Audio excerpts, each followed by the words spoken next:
सरयू गंगा में स्नान करने गए हरिश्चंद्र महाराज, तो सरयू का गंगा जल हाथ में लेकर के पूर्व को मोह करके संकल्प करने लगे, नारायण मैंने अपने सांसारिक जीवन में खुशी लाने के लिए मैंने वरुण देवता से झूठ बोला है। अब मैं संकल्प करता हूं जीवन में कभी असत्य नहीं बोलूंगा, झूठ नहीं बोलूंगा, सत्य के अलावा कुछ नहीं बोलूंगा। ऐसा संकल्प किया महाराज कि वे ही कहां तो हरिश्चंद्र महाराज झूठा थे नंबर 1 के, और कहां महाराज नंबर 1 के सत्यवादी हो गए। 3 लोक 14 भुवनों में उनकी ख्याति सत्यवादी हरिश्चंद्र के नाम से विख्यात हो गई। सुखदेव जी कहते हैं, राजन परीक्षित, एक दिन इंद्र का सिंहासन स्वर्ग में हिलने लगा। इंद्र कहने लगा बृहस्पति गुरुजी से, गुरुजी असगुन हो रहा है, मेरा सिंहासन हिल रहा है। बृहस्पति गुरु महाराज बोले, सिंहासन इसलिए हिल रहा है कि कुछ ही दिना के तुम राजा हो, अब हरिश्चंद्र महाराज आ रहे हैं, वे इंद्र बनेंगे, क्योंकि उन जैसा सत्यवादी कोई नहीं है। इंद्र भयभीत हो गया कि मेरा राज्य मुझसे चला जाएगा, क्योंकि कुर्सी का इतना मोह होता है। ये तो तुम्हें इस समय मालूम पड़ रहा होगा, पूर्ण बहुमत से बीजेपी आई है, परंतु महाराज धमैया हैरो है, मैं मुख्यमंत्री बनूंगा, मैं बनूंगा। जय हो। तो जो कुर्सी का मोह इतना है, 20 वर्ष कर लिया तब भी पेट नहीं भरा, 10 वर्ष कर लिया तब भी, बुढ़े हो गए तब भी नहीं मान रहे। तो इंद्र को कुर्सी से लगाव था, तो इसलिए रात के 12 बजे इस मृत्यु लोक में आया और विश्वामित्र जी महाराज के आश्रम पर जाकर के कहने लगा कि गुरुजी कैसे भी मेरी रक्षा करो। बोले क्या हो गया? कहने लगा कि गुरुजी आप जो है हरिश्चंद्र के सत्य व्रत को नष्ट कर दो। विश्वामित्र जी बोले, इंद्र संकल्प करके 3 रूप तू हमारे लिए दे दे। एक तो अपनी इच्छा से मैं सर्प बन जाऊं, अपनी इच्छा से जंगली सूकर बन जाऊं, और एक अपनी इच्छा से मैं ब्राह्मण बन जाऊं। संकल्प करके इंद्र ने तीनों वरदान दे दिए विश्वामित्र को। इंद्र चले गए।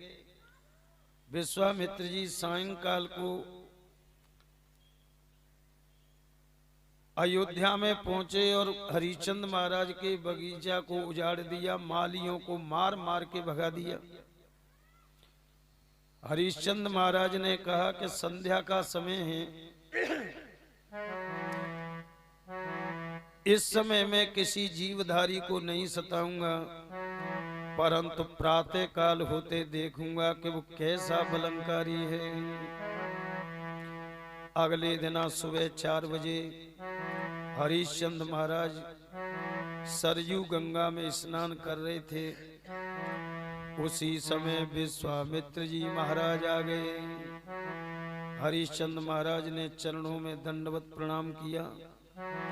विश्वामित्र जी बोले, हरिश्चंद्र तेरे सत्य व्रत की और दान की ख्याति 3 लोक 14 भुवनों में फैल रही है। बोलो हम भी तुमसे कुछ मांगने आए हैं, हमको मिलेगा? हरिश्चंद्र महाराज बोले, अवश्य मिलेगा, मांग लो।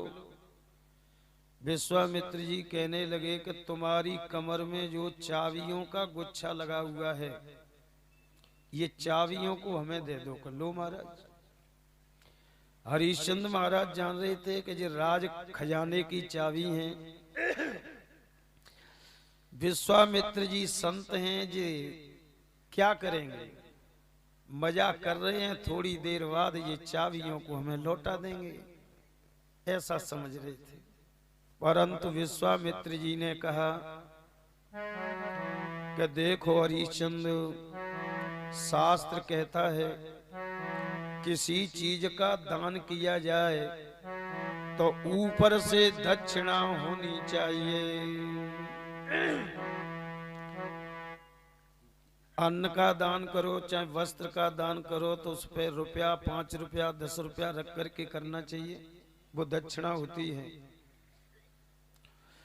हरिश्चंद्र महाराज कहने लगे कि गुरुजी क्या चाहिए, बोलो दक्षिणा, कि हम मांगेंगे वही मिलेगी कि वही मिलेगी, तो 60 भार सोने की दक्षिणा दे दो। हरिश्चंद्र महाराज कहते हैं लाओ चाबी महाराज, अभी खजाने से निकाल के दिए देता हूं। ज्यों ही हरिश्चंद्र ने चाबी मांगी कि विश्वामित्र जी की आंखें लाल हो गईं। कहने लगे हरिश्चंद्र पहले तो यूं बता दे, तू सोए रोए कि जगे रोए? हरिश्चंद्र बोले जग रहे हैं महाराज। तब कान खोल के सुन ले हरिश्चंद्र। अरे चाबी देने से राजपाट और ये शासन मेरा है, चाबी देने से राजपाट और ये शासन मेरा है। मैं राजा हूँ तू प्रजा मेरी, राजा हूँ तू प्रजा मेरी, मैं राजा हूँ तू प्रजा मेरी, मैं राजा हूँ तू प्रजा मेरी। अब तो अनुशासन मेरा है, अब तो अनुशासन मेरा है। हरिचंद चाबी देने से राजपाट का मालिक मैं हो गया। अब मैं राजा हूं और तू मेरी प्रजा है, तुझे अलग से व्यवस्था करनी पड़ेगी। ठीक है महाराज, शाम के टाइम आ जाना महाराज। क्या ठीक है। हरिश्चंद्र महाराज राजमहल में पहुंचे, मुकुट को उतार के सिंहासन पे रख दिया और नीचे आसन पे बैठ गए। तारावती रानी ने विचार किया, हमारे स्वामी स्नान करके संध्या वंदन करके आते हैं तो सिंहासन पे आकर के बैठते हैं, आज नीचे क्यों बैठे हैं? तारावती दौड़ी दौड़ी आई और महाराज से हाथ जोड़ के बोली, महाराज क्या बात है, आज नीचे क्यों बैठे हैं? हरिश्चंद्र महाराज कहते हैं, तारावती अब ये सिंहासन मेरा नहीं, एक संत जी का है। मैंने राजपाट के लिए दान कर दिया। धन्य ऐसी ऐसी माताएं हुई हैं हमारी भारत भूमि में, तभी तो हमारे देश को भारत महान कहती है पूरी दुनिया। तारावती कहने लगी, महाराज बहुत अच्छे, आपने बहुत अच्छा काम किया, अपना अगला जन्म संभाल लिया महाराज, जीवन बना लिया। ये जीवन तो हमारा कट ही चुका है, थोड़ी बहुत वर्षें रह गई हैं तो हम जंगल में घास फूस की रोटी खा करके जीवन व्यतीत कर लेंगे। परंतु महाराज ये ध्यान रखना, दान करके लौट मत जाना, नहीं 7 पीढ़ी आगे और पीछे की नरक में चली जाएंगे। तब तक रोहित बालक भी आ गया, जिसकी उम्र 11 वर्ष की है। और रोहित बालक भी कहने लगा, पिताजी दान दे के लौट मत जाना, नहीं समाज में हम मुंह दिखाने लायक नहीं रहेंगे। हरिश्चंद्र महाराज बोले, तारावती 60 भार सोने की दक्षिणा अलग से और देनी है। तारावती कहती हैं, महाराज आने दो संत जी को, सब व्यवस्था हो जाएगी, आप घबराओ मत। तब तक विश्वामित्र जी आ गए, तीनों प्राणियों को महल से बाहर निकाल के ताला लगा दिया। तारावती जो हीरा मोती रत्नों से जड़ी साड़ी पहने थी, उतरवा के खद्दर की सूती धोती झोली में से निकाल के पहना दी विश्वामित्र जी ने।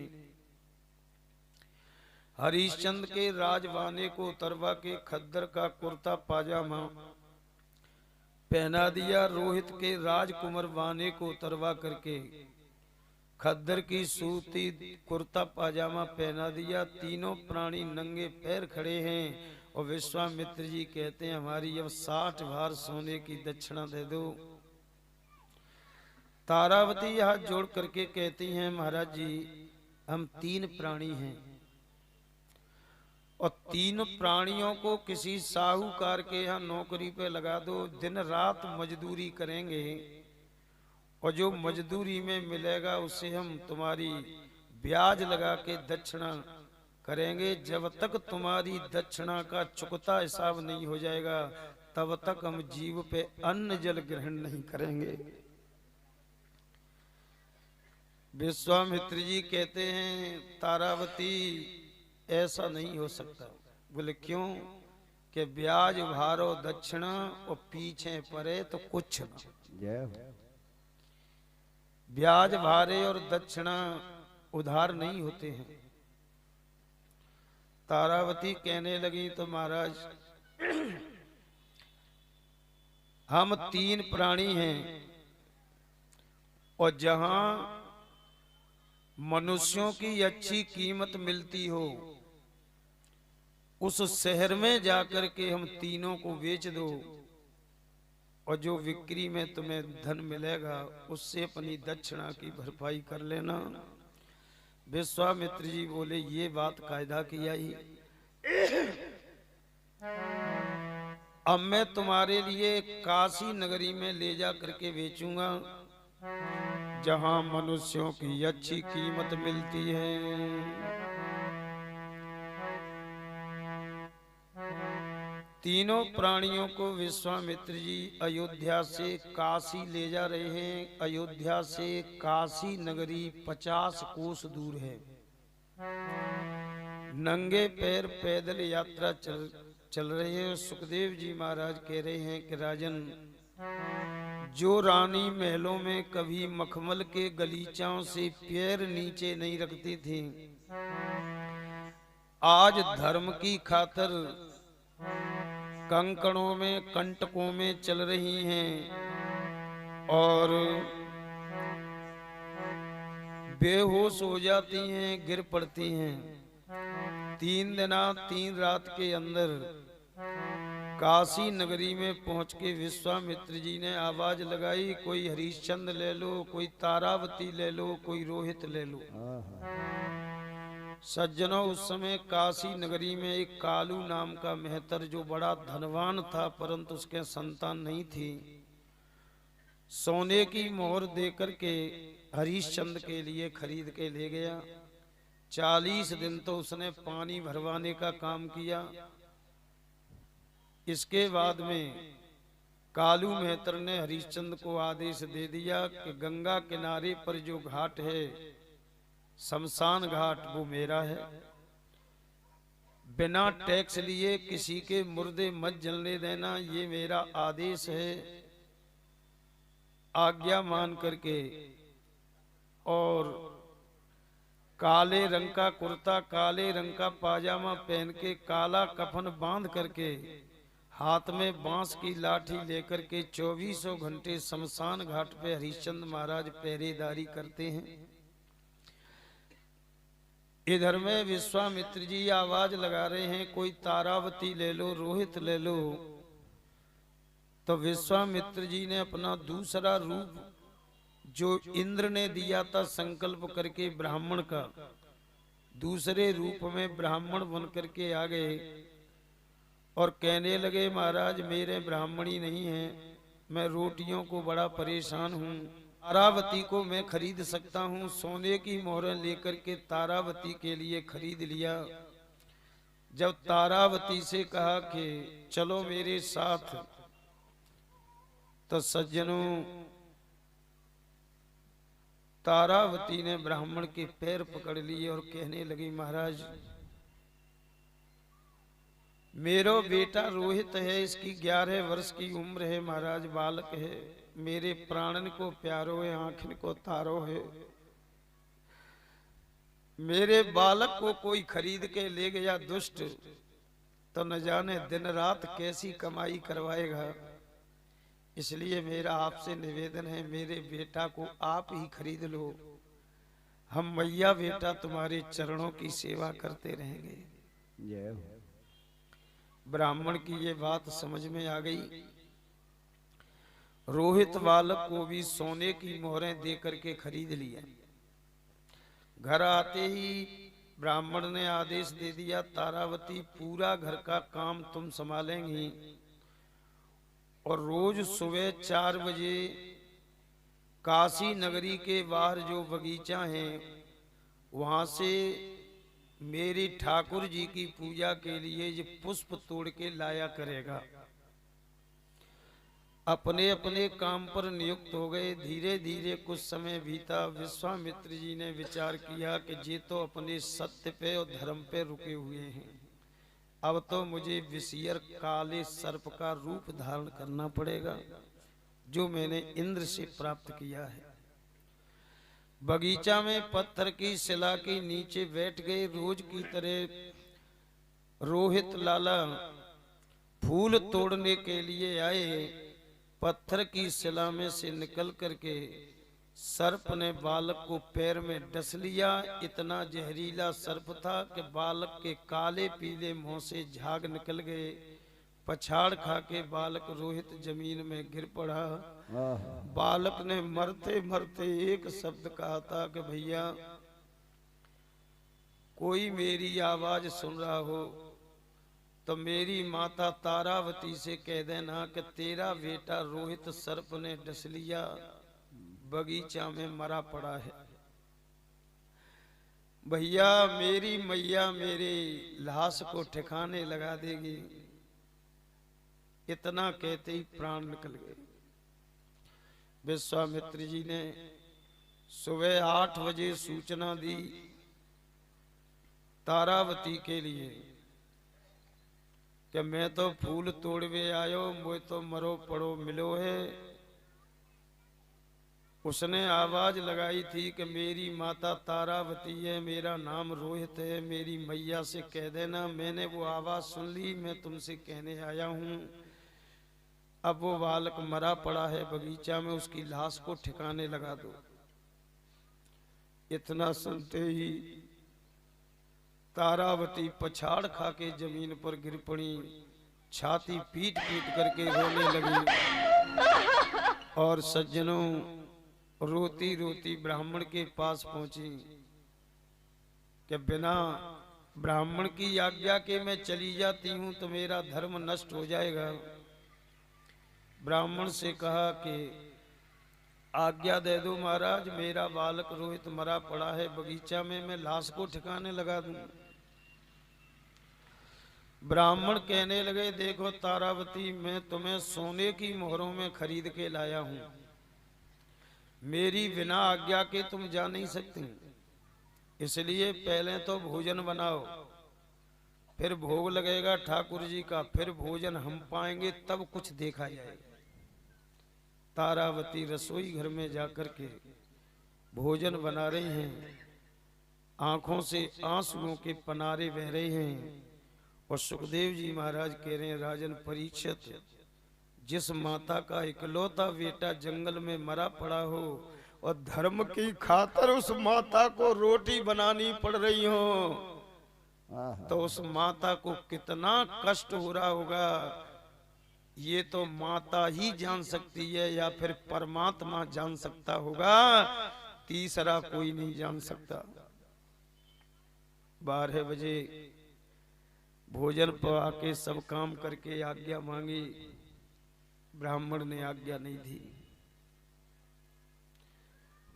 तारावती पैर दबा रही हैं, ब्राह्मण देवता के आंखों से अश्रुओं की धार बह रही है, हिलकियां लेके रो रही हैं। जब रात के 12 बजे तारावती के आंसुओं से पंडित जी के ब्राह्मण के पैर पखार दिए, तब ब्राह्मण ने रात के 12 बजे आज्ञा दी कि तारावती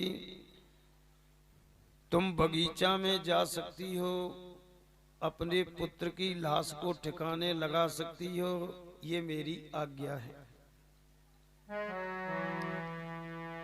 रोती हुई तारावती रात के 12 बजे बगीचा में पहुंची और पपात भूमऊ परिवृद्धया शुचौ निष्पीड्यमाना खिल जीभ में। पछाड़ खा के जमीन पर गिर पड़ी, छाती पीट पीट करके रोने लगी और अपने बेटा रोहित की लाश को गोद में रख करके और तारावती कैसे विलाप कर रही हैं। बेटा लाड़िले दुलारे बोल तो सुनाई जाए अपनी मौत को। बेटा लाड़िले दुलारे बोल तो सुनाई जाए अपनी मौत को। अयोध्या से हम आए तीनों करता खेल दिखाए। अयोध्या से हम आए तीनों करता खेल दिखाए। आप बने मरघट के मुखिया, आप बने मरघट के मुखिया। लाल नागन खाए मेरे नैन के सितारे। बोल तो सुनाएगा अपनी मौत को। बेटा लाड़िले दुलारे तो सुनाए जाए अपनी मौत को।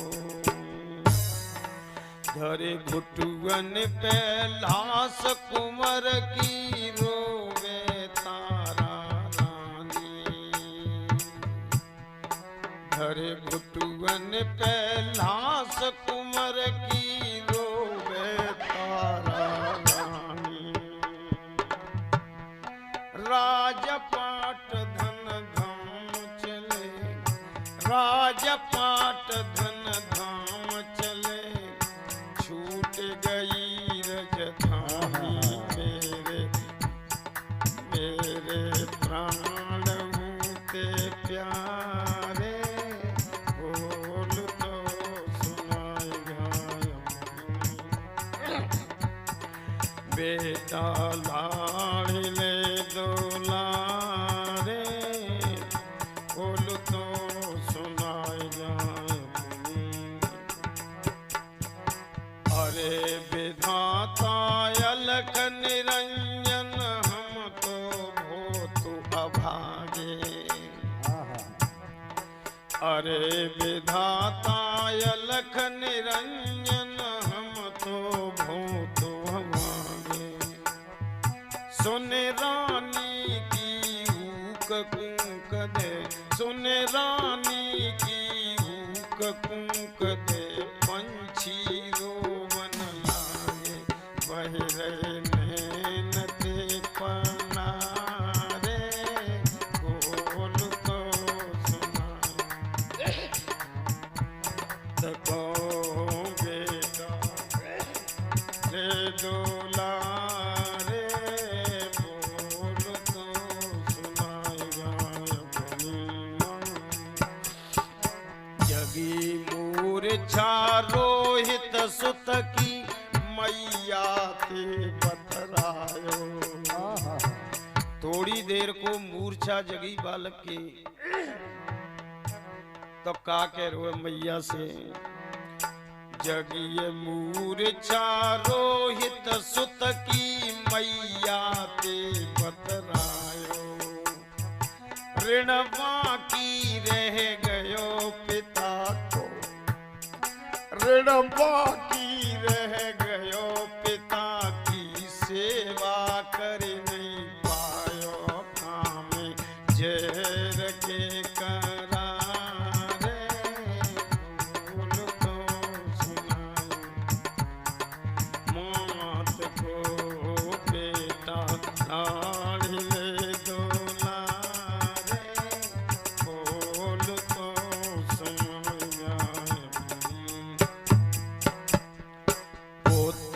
शोक में तारावती की दुख में देह भरी है। पुत्र शोक में तारावती की दुख में देह भरी है। अरे मुर्द घाट ले रोहित सुत की, मुर्द घाट ले रोहित सुत की, जाय के लाश धरिए पहुंची गंगा के किनारे। सुनाय जाय अपनी मात को बेटा लाडले दुलारे। सुनाय जाय अपनी मात को। अपनी साड़ी में से आधी साड़ी फाड़ के लाला की लाश के ऊपर डाल करके लाश को गोदी में लेकर के विलाप करती हुई जब मुर्द घाट की ओर चली तारावती, तो विश्वामित्र जी ने आवाज लगा दी काशी नगरी में, ओ भैया और डायन आ गई है काशी के जंगल में, बालकों को मार करके खा जाती है, एक को मार के गोदी में लेके रोती हुई जा रही है।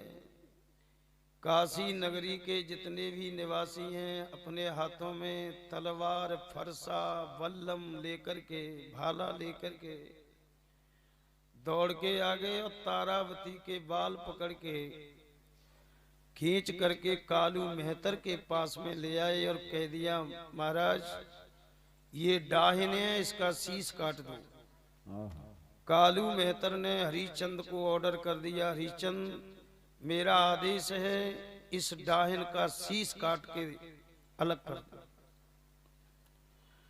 सज्जनों, हरिश्चंद्र महाराज जब तलवार हाथ में लेकर के तारावती की ओर आए, तारावती ने हाथ जोड़ करके कहा महाराज शीश नहीं, मेरे शरीर के 1,00,000 टुकड़े कर देना, मुझे कोई चिंता नहीं है, परंतु महाराज मेरी आंखिन के सामने मेरे लाला की लाश को ठिकाने लगा दो, मुझे सबर हो जाएगा कि चलो मैंने अपने बेटा का अंतिम संस्कार कर दिया। हरिश्चंद्र बोले यहाँ पर बिना टैक्स लिए किसी का मुर्दा नहीं जलाया जाता। तब आधी साड़ी में से भी आधी साड़ी फाड़ के चोलर घड़ी करके और दोनों हाथों पर रख करके जब तारावती ने टैक्स दिया तो तारावती के हाथ पे नाम गुदा हुआ था तारावती। हरिश्चंद्र महाराज ने पढ़ लिया, जान गए ये मेरी रानी तारावती है। आज मेरा रोहित बालक दुनिया में नहीं रहा। टैक्स को लेके माथे से लगाया, सूखी लकड़ियां इकट्ठी करी, चिता बनाई, अपने लाला रोहित की लाश अपने हाथ में लेके चिता के ऊपर रखी। हरिश्चंद्र महाराज ने अग्नि की मसाल हाथ में लेकर के आग लगाने को तैयार हुए तो हरिश्चंद्र महाराज क्या कह रहे हैं, अहो विधाता स्तुमतीव सस्वरम, धन्य विधाता तेरी गति का किसी ने पार नहीं पाया। हे नारायण, संसार के बेटा अपने पिता की अंतिम क्रिया करते हैं, पर मैं संसार में कितना अभागा बाप हूँ जो एक बाप अपने बेटा की अंतिम क्रिया कर रहा है। इतना कहते अग्नि लगा दी। इतना कष्ट हुआ हरिश्चंद्र महाराज को कि सज्जनों कष्ट को सहन नहीं कर पाए और अग्नि की जलती चिता में हरिश्चंद्र महाराज कूद पड़े। कालू मेहतर ने हरिश्चंद्र को पकड़ के बाहर तुरंत खींच लिया। कालू मेहतर कहने लगा, हरिश्चंद्र तू मेरी बिना आज्ञा के तो मर भी नहीं सकता। क्यों? कि मैं तुझे खरीद करके लाया हूं, अगर तू मरना चाहता है तो पहले डाहिन को शीश काट, फिर तू अग्नि में कूद पड़ना। तलवार खींच के आंख बंद करके दौड़े और तारावती के बाल पकड़ के और दूसरे हाथ से जोई तलवार छोड़ना चाह रहे थे कि उसी समय नारायण भगवान प्रकट हो गए। हरिश्चंद्र का हाथ पकड़ लिया और नारायण भगवान कहते हैं, हरिश्चंद्र बेटा तू परीक्षा में पास हो गया, जय हो। 100 में से 100 नंबर है तेरे। हाथ कर दिया चिता की तरफ में तो न लकड़ी न अग्नि न चिता, रोहित लाला धूल झाड़ते हुए आ रहे हैं सामने से। तीनों प्राणी एक लाइन में खड़े हैं और भगवान की स्तुति करने लगे हैं। भगवान कहते हैं, तारावती हम प्रसन्न हैं, मांग लो जो चाहो सो मांग लो। कुछ नहीं मांगा। हरिचंद महाराज से कह रहे हैं मांग लो, कुछ नहीं मांगा। कालू मेहतर ने भी भगवान के पैर पकड़ लिए। भगवान कह रहे हैं बोल क्या चाहिए। कालू मेहतर अवता में तैसी बुद्धि होगी वही मांगेगा।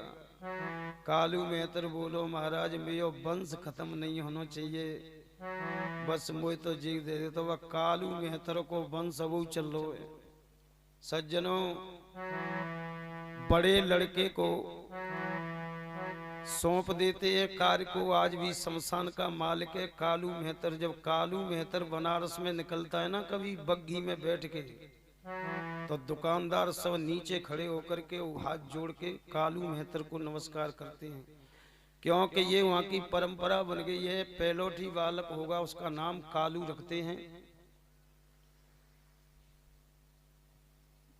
और इधर में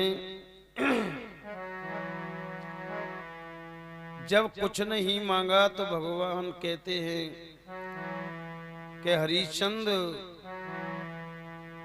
मैंने तुम तीनों के लिए परम पद प्रदान कराता हूं। पहले तो 11,000 वर्ष राज्य करो और इसके बाद में मैं तुम तीनों प्राणियों के लिए परम पद की प्राप्ति कराऊंगा। सज्जनों, हमारे बीच में योगेश कुमार शास्त्री जी भागवताचार्य पधारे हैं और एक बार ताली बजा के सम्मान कर दो आचार्य जी का और आसन ग्रहण करो। सुखदेव जी कहते हैं राजन परीक्षित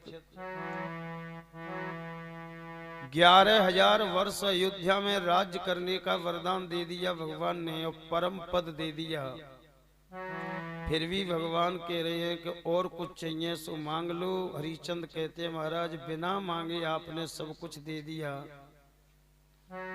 तारावती से बोले कि तुम्हें कुछ मांगना हो तो मांग लो। तारावती बोली महाराज हम तो एक चीज आपसे मांगेंगे। भगवान बोले बोलो क्या चाहती हो। तारावती बोली हम यही चाहते हैं कि जैसी कठोर परीक्षा तुमने हमारी ली है महाराज, आगे का और भगत की मन ले लिया। जय हो जय हो। तुम भले ही मुझे वैकुंठ दे दो, चाहे मेरे आगे मोहन भोग रख दो, पर जिस दिन मुझे जा समय की याद आएगी तुम्हारे मोहन भोग भी अच्छे नहीं लगेंगे, तुम्हारा वैकुंठ भी अच्छा नहीं लगेगा। क्योंकि महाराज इस दुख ने मेरे